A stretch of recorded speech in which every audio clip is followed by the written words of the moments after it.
খেলাফতের এই বিপ্লব যদি কওমি মাদ্রাসার মাধ্যমে সংগঠিত না হয় তো ইনশাআল্লাহুল আজিজ ওনাদের আওয়াজে বিশ্ববিদ্যালয়ের ছাত্রদের মাধ্যমে খেলাফত বাস্তবায়ন হবে ইনশাআল্লাহ। এরকম শক্তি বিশ্ববিদ্যালয় তৈরি হয়ে গেছে ইনশাআল্লাহ।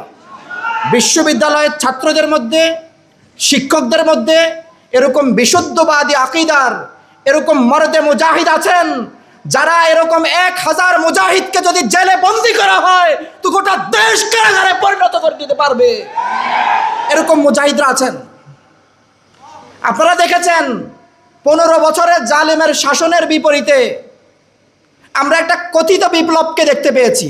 কথিত বিপ্লব, এই বিপ্লবের পরে একটা অপারেশনের প্রয়োজন হয়েছে। এই অপারেশন করার দায়িত্ব ডক্টর ইউনূস সাহেবকে দেওয়া হয়েছিল, কিন্তু আমরা ভুলে গিয়েছি অপারেশন করার আগে যে আমাদেরকে অ্যানেস্থেসিয়া দেওয়া হয়েছে, এর ভিতর দিয়ে অপারেশন থিয়েটারে ডাক্তারের বদলে ডাকাত ঢুকেছে, ডাক্তারের বদলে ডাকাত ঢুকেছে। যদি এই ডাকাতদেরকে অপারেশন থিয়েটার থেকে বের করতে না পারি আমরা, তা আবার আরো একটা জালিম এই সিংহাসনে বসে পড়বে।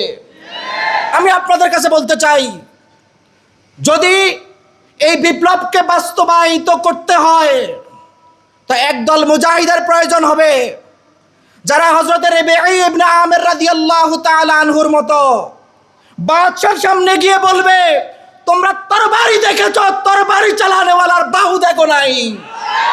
আমরা তাদেরকে বলতে